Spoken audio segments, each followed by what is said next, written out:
अस्सलामु अलैकुम, मैं चांद वेलकम करता हूं इलेक्ट्रिकल फंक्शंस यूट्यूब चैनल में।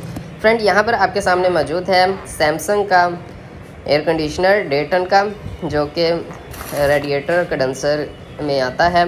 इसमें प्रॉब्लम ये आ रही है कि ये बैक प्रेशर मार रहा है इसका कंप्रेसर, जिसकी वजह से कूलिंग प्रॉपर नहीं कर पा रहा हमारा एसी। तो इसका बैक प्रेशर कैसे ख़त्म किया जाता है आज मैं आपको इस वीडियो में बताऊंगा, जिसमें आपके 90% चांसेस होते हैं कि ये बैक अपना छोड़ देता है और बहुत ही आसान है। वीडियो को एंड तक ज़रूर देख लीजिएगा। वीडियो अगर आपको पसंद आए तो लाइक एंड शेयर, चैनल को सब्सक्राइब ज़रूर कर दीजिएगा।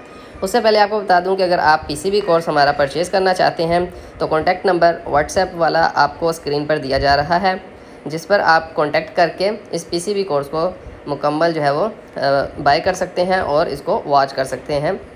तो चलिए अपने टॉपिक की तरफ चलते हैं।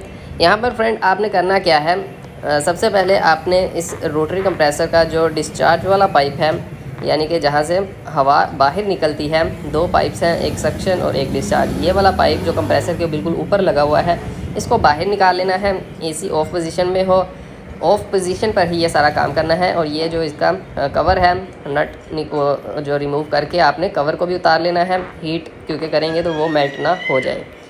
उतारने के बाद आपने करना क्या है, आपने मैक्सिमम आप 70 to 80 ml जो है ऑयल ले लें, ठीक है।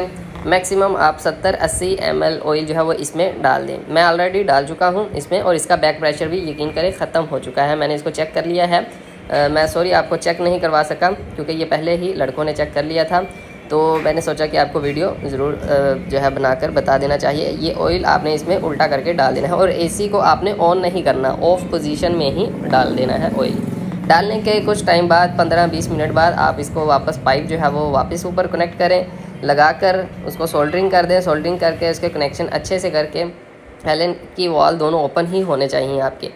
और फिर आप इसको जब चलाएंगे, चलाकर आप फिर इसकी बैक चेक करें।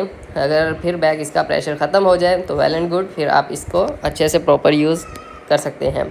और अगर ऐसा करने से भी इसका प्रेशर ख़त्म नहीं होता, आपको कुछ ऑयल मैक्सिमम 50 ml और डाल के चेक कर लेना चाहिए। फिर भी नहीं ख़त्म हो रहा तो फिर कंप्रेसर ही आपको चेंज करना पड़ेगा। लेकिन 90% केसेस ऐसे सॉल्व हो जाते हैं, जो कि मैंने देखे हैं। 90 to 95% ऑयल कम होने की वजह से ही कंप्रेसर जो है वो बैक प्रेशर करता है। तो उम्मीद है आपको वीडियो पसंद आई होगी। अल्लाह हाफिज़।